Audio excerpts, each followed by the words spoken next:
¿Puede enfermarse alguien o morir a causa de una maldición de un líder espiritual?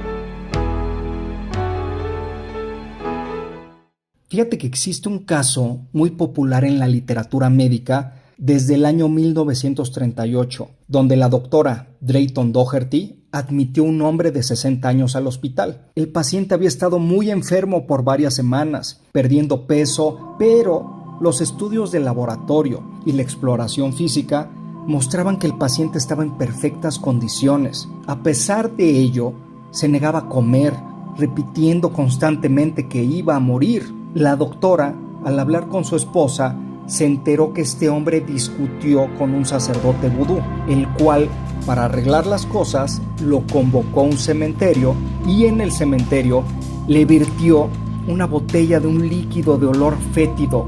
El sacerdote en ese momento le anunció que estaba bajo maldición y que moriría pronto, que ningún médico podría ayudarle. Al poco tiempo, el paciente dejó de comer. Así es, escuchaste bien. El paciente dejó de comer, se encontraba con una ansiedad espantosa, pensando que moriría pronto a causa de esa maldición de su líder espiritual. No había quien pudiera ayudarlo. Los familiares estaban resignados al desenlace fatal de aquel hombre de 60 años que tuvo la osadía de contradecir al líder espiritual. La doctora Doherty estuvo horas pensando en la forma en que podía ayudar al paciente. Era una situación muy difícil, ya que ni los mismos pacientes que estaban ahí querían asociarse con este hombre maldito. Después de estudiar su caso y ver que a pesar de estar internado, aquel hombre seguía debilitándose y empeorando, la doctora Doherty llegó a una conclusión. Llegó a un plan que podría ayudar a este hombre, que ya alrededor de él todas las camas le hablaban como el hombre maldito. La doctora le comentó que ya sabía lo que había hecho el sacerdote vudú y le dijo lo siguiente. Le dijo: fíjate, ese sacerdote vudú te hizo inhalar huevos de lagartija, los cuales llegaron a tu estómago y todas murieron, salvo una muy grande que se está alimentando de toda tu comida.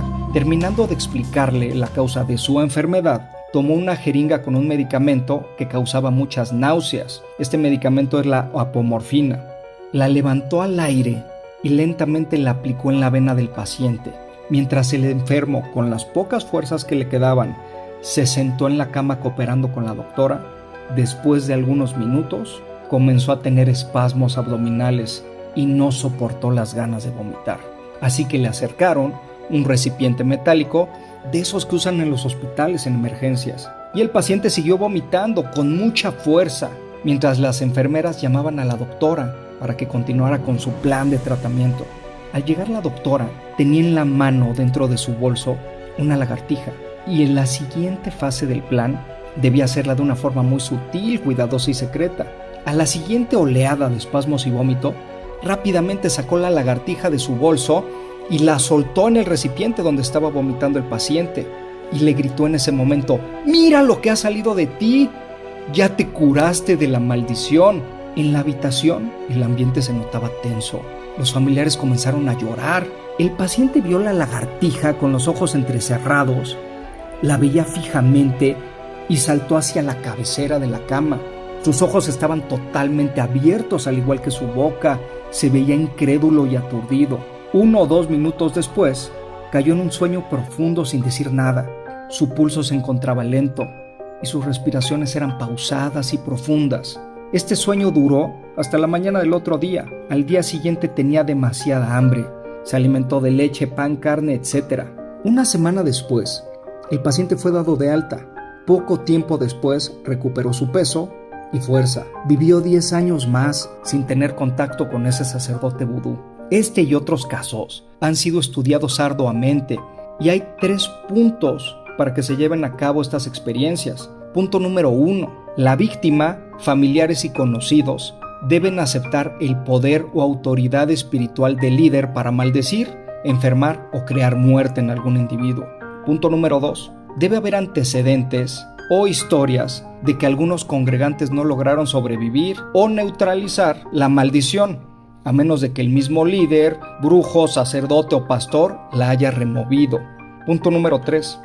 Los conocidos de la víctima, especialmente sus amigos, familiares o compañeros, deben creer que la víctima está mal y sufre las consecuencias que debería sufrir por salirse del grupo, por dejar de servir, por dejar de congregarse o alguna otra causa de maldición o juicio emitido por separarse del control del líder. Pareciera que creer en un líder religioso, pastor, sacerdote puede ser causa de enfermedades, tragedias o pérdidas económicas. Pareciera que esto no pudiera ocurrir en el mundo moderno. Pareciera que no, pero está pasando. Yo soy Jaime Mendiola y esto es El Principio de Conexión.